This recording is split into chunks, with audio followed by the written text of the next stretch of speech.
여러분 안녕하십니까. 전국의 대형 병원마다 진료 차질이 계속되는 가운데 밤새 폭설까지 내리는 바람에 특히 응급실에서 혼란스러운 상황들이 잇따랐습니다. 사직서를 낸 전공의들은 9천 명을 넘겼고 돌아올 기미는 보이지 않습니다. 정부와 의사단체의 힘겨루기도 계속되고 있습니다. 이 시각 서울대병원에 나가 있는 취재기자 연결합니다. 송재훈 기자, 서울대병원에선 비상상황실까지 만들었다는데 오늘도 혼란이 컸겠는데요. 네, 이곳 서울대병원 응급실의 가용 병상은 26개인데요. 지금 모든 병상이 가동 중이라고 나옵니다. 응급의료 포털을 보면 아직 병상을 확보하지 못한 환자도 7명이 더 있는 것으로 나타났습니다. 그간 서울대병원 측은 예정된 진료와 수술을 일부 미뤄가면서 환자를 받아왔는데요. 사람이 몰리는 응급실을 중심으로 차질이 벌어지는 상황입니다. 서울의 5대 대형 병원 중에 전공의 비율이 가장 높은 서울대병원에선 어제 비상대책 상황실을 발족했는데요. 전공의들의 빈자리를 채우기 위해서 연차가 높은 교수들까지 야간 응급실에 투입하는 것으로 전해졌습니다. 자, 전국적으로 보면 사직서를 낸 전공의 숫자가 9천 명을 지금 넘겼어요. 정부의 복귀 명령에도 응하지 않고 있는 상황인 거죠? 네, 사직서를 제출한 전공의는 어젯밤 10시 기준으로 9,275명입니다. 소속 전공의의 74.4%에 달하는데 전공의 4명 중 3명이 의료 현장을 떠나겠다는 의사를 밝힌 겁니다. 아예 병원에 나오지 않은 전공의 수도 어제보다 211명 늘어서 8,024명으로 집계됐습니다. 정부는 근무지를 이탈한 전공의 6,038명 가운데 이미 업무 개시 명령을 받은 5천여 명을 뺀 나머지 808명에 대해 추가로 업무 복귀 명령을 내렸습니다. 의대생들의 집단 휴학 사례도 10,000건을 넘겼는데요. 22개 대학에서 3,025명이 추가로 휴학 신청서를 낸 것으로 파악됐습니다. 네, 피해 사례도 늘고 있고 정부도 강경한 태도를 보이고 있는데 의사협회는 전공의들이 집단 행동을 하는 게 아니다 이렇게 주장을 하고 있던데 이게 무슨 의미입니까? 의사협회 비상대책위는 전공의들이 포퓰리즘 정책에 실망해서 자유의지로 미래를 포기한 것이라고 주장했습니다. 불법이 아니라는 거죠. 또 지금 이 시각 용산 대통령실 앞에서는 서울시 의사회가 증원 반대 집회를 벌이고 있습니다. 반면 정부는 현장을 박차고 나와 불법을 저지른 의사, 또 이를 부추기는 지도부 의사들 모두 비난받아야 한다고 목소리를 높였습니다. 지금까지 서울대병원에서 전해드렸습니다. 다음 소식 전해드리겠습니다. 태영건설 사태로 촉발된 건설업계 자금난이 4월 위기설로 확대되고 있습니다. 내일 태영건설 채권단이 추가 지원 여부를 결정하는데 건설업계 전반이 자금 조달에 어려움을 겪고 있습니다. 정동욱 기자가 전하겠습니다. 태영건설에 대한 채권단의 지원 규모는 4천억 원 가량입니다. 연 4.6% 이자로 5월 말까지 쓸 수 있는 단기 마이너스 대출인데 하도급 업체 결제 대금 등 당장 필요한 태영건설의 운영 비용을 지원하는 겁니다. 워크아웃 실사 중인 태영그룹은 윤성민 회장 등 대주주의 지주회사 TY홀딩스 지분 전량과 SBS 지분 38%를 담보로 내놨습니다. 채권단에 제출했던 자구 계획 등을 성실하게 이행하는 하나의 일환이라고 봐주시고 빠른 정상화를 위해서 최선을 다할 계획입니다. 태영건설이 벌려놓은 PF 사업장은 전국에 59개. 태영의 시공을 계속 맡길지 사업장을 매각해 대출금 일부라도 건질지 결정해야 하는데 대주단의 이해관계가 제각각입니다. 당초 지난 10일까지 처리 방안을 제출하도록 했지만 아직 한 곳도 방안을 내지 못했습니다. 오는 4월 11일 워크아웃 기업구조 개선안 발표 일정도 불투명하다는 경고가 나오는 가운데 자금 시장에서는 건설업에 대한 불신이 확산되고 있습니다. 시공능력평가 32회 옛 한라건설 HLDNI는 기관 투자자를 대상으로 최고 연 8.5%의 회사채 700억 원을 모집했지만 어제 마감까지 단 한 건의 주문도 받지 못했습니다. 매각 수수료를 노리고 주관사를 맡은 증권사는 울며 겨자 먹기로 해당 채권을 모두 인수해야 합니다. 같은 날 현대백화점이 1,500억 원 모집에 2조 3,600억 원의 주문을 받는 등 최근 회사채 시장이 활기를 띠는 것과 정반대입니다.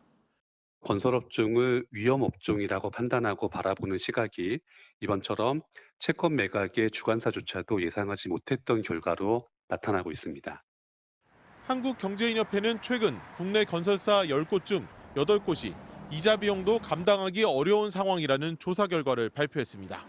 MBC 뉴스 정동욱입니다. 민주당이 노웅래 의원과 이수진 의원을 공천에서 배제하기로 결정했습니다. 노 의원은 단식 농성에 들어갔고 이 의원은 탈당을 선언했습니다. 친이재명계로 분류되는 당 지도부는 경선 없이 공천을 확정했습니다. 비명 학살이란 말까지 나오는 상황이지만 이재명 대표는 불평은 생길 수밖에 없다고 말했습니다. 신준명 기자입니다. 추가로 전략 공천이 결정된 지역은 서울 마포 갑과 동작 을 등 5곳입니다. 반발이 거세게 일었습니다. 공천 배제를 통보받은 노웅래 의원은 단식 농성에 들어갔고 이수진 의원은 탈당을 선언했습니다. 공천 전행이고 공천 독재를 하지 않을 수가 없습니다. 저를 모함하며 버리고자 하는 더불어민주당 지도부와 더 이상 같이 할 수 없습니다. 박찬대, 장경태 최고위원과 안규백 전략공천관리위원장 등 당 지도부와 박범계 전 법무부 장관은 경선 없이 공천을 확정했습니다. 친이재명계로 분류되는 남영희 전 민주연구원 부원장도 단수 공천을 받았습니다. 앞서 비명계 의원들을 배제한 편향적 여론조사 의혹에 대해선 당 지도부도 일부 실체를 인정했습니다. 건강을 이유로 중앙당 선거관리위원장이 사퇴한 데 대해서도 진짜 이유는 여론조사 후폭풍이라는 뒷말이 나오고 있습니다. 이른바 비명 학살 논란의 파열음이 커지는 데 대해 홍익표 원내대표는 고개를 숙였습니다. 하나가 되어도 모자랄 시점에 도리어 민주당이 국민께 실망을 드리고 있어서 대단히 송구합니다. 하지만 이재명 대표는 경쟁 과정에선 언제나 불평이 생길 수밖에 없다며 일축했습니다. 현역 의원을 뺀 여론조사도 일상적인 업무인데 과도하게 예민하게 생각하지 말았으면 한다며 자신에 대한 사퇴 요구 역시 거절했습니다. 그런 식으로 사퇴하면 아마 1년 내내 365일 대표가 바뀌어야 될 겁니다. 진보당으로 단일화하기로 한 울산 북구의 이상원 의원이 무소속 출마를 시사하는 등 당내 반발은 계속 확산되고 있습니다. 임종석 전 대통령 비서실장에게 지역구 이동을 요청한 민주당은 추미애 전 법무부 장관과 전현희 전 국민권익위원장, 최근 복당한 이현주 전 의원에 대해선 전략 공천을 검토하고 있습니다. MBC 뉴스 신준명입니다. 이번 주 내내 전국에 많은 눈과 비가 이어지고 있죠. 실제로 이번 겨울에 내린 눈과 비의 양이 기상 관측이 시작된 이후 압도적인 1위를 기록한 것으로 확인이 됐습니다. 그 원인 중에 하나, 뜨거워진 바다와 그런 바다에서 나오는 수증기라고 하는데요. 현인아 기자가 현장을 취재했습니다. 국립수산과학원의 해양조사선 탐구 3호가 부산항을 벗어나 물살을 가릅니다. 탐사 목표는 동해입니다. 울산 앞바다에 도착해 탐사를 시작했습니다. 해수면부터 수심 100m까지 수온과 염분을 측정하는 채수기를 투입했습니다. 실시간으로 바다 정보가 모니터로 전송됩니다. 바닷물 온도가 급상승하고 있습니다. 지난 1년간 한반도 해역의 수온은 19.8도로 관측 이후 최고치를 경신했습니다. 우리나라 해역에서도 동해의 수온 변화가 급격합니다. 이것은 미국 해양대기청이 분석한 바다의 열 에너지 증가량입니다. 동해가 가장 빨갛고 이 서해와 남해도 붉은빛입니다. 전 세계 바다 가운데 특히 동해와 그 주변에서 열 에너지가 가장 가파르게 늘고 있는 겁니다. 이렇게 뜨거워진 바다는 더 많은 수증기를 내뿜습니다. 증발한 수증기는 폭우와 폭설로 변해 땅으로 떨어집니다. 올겨울 들어 전국에 내린 눈과 비를 더한 강수량입니다. 평균 228mm로 1973년 전국적인 기상 관측이 시작된 이후 신기록입니다. 그냥 신기록이 아니라 2위 기록보다 57%나 많은 압도적인 기록이죠. 작년에 3배 이상, 재작년보다는 17배나 많습니다. 여기다 동태평양 수온이 상승하는 강한 엘니뇨 현상으로 겨울인데도 고온다습한 남서풍이 유입돼 기록적인 눈비를 만들었습니다. 수온 1도 증가할 때마다 수증기가 바다에서 증발하는 양이 약 7% 정도 증가하는 걸로 알고 있고요. 많은 수증기들이 한반도 주변에서 배회하고 있습니다. 우리 주변 바다, 특히 동해 수온이 급상승한 원인은 크게 두 가지입니다.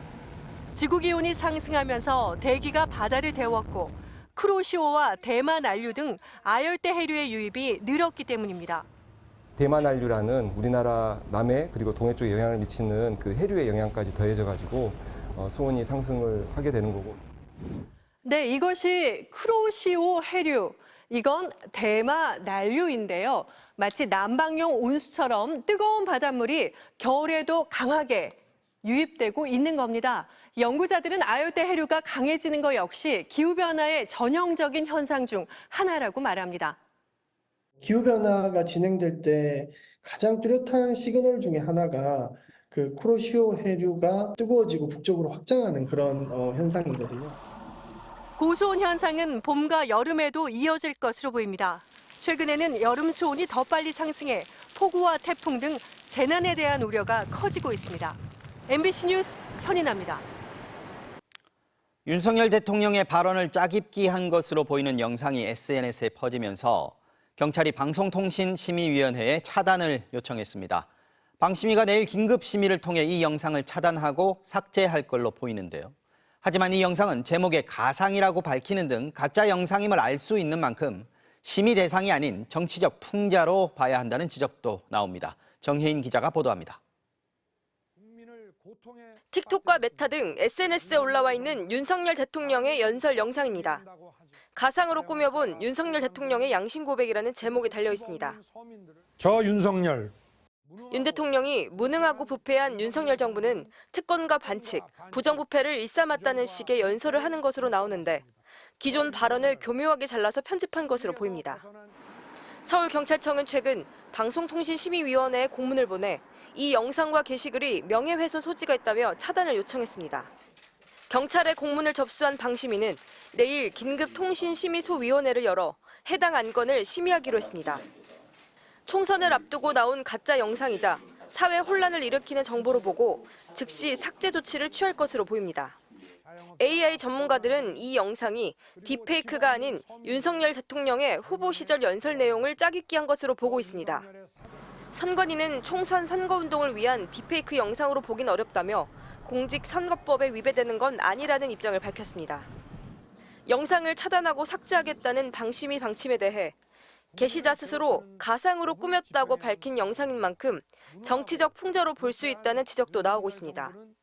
방심위 노조는 이미 작년에 제작된 데다 제작자 스스로 가상으로 꾸몄다고 적어둔 영상을 두고 대통령의 명예가 훼손됐다며 긴급 심의를 여는 건 국제적 망신이라고 비판했습니다. MBC 뉴스 정혜인입니다.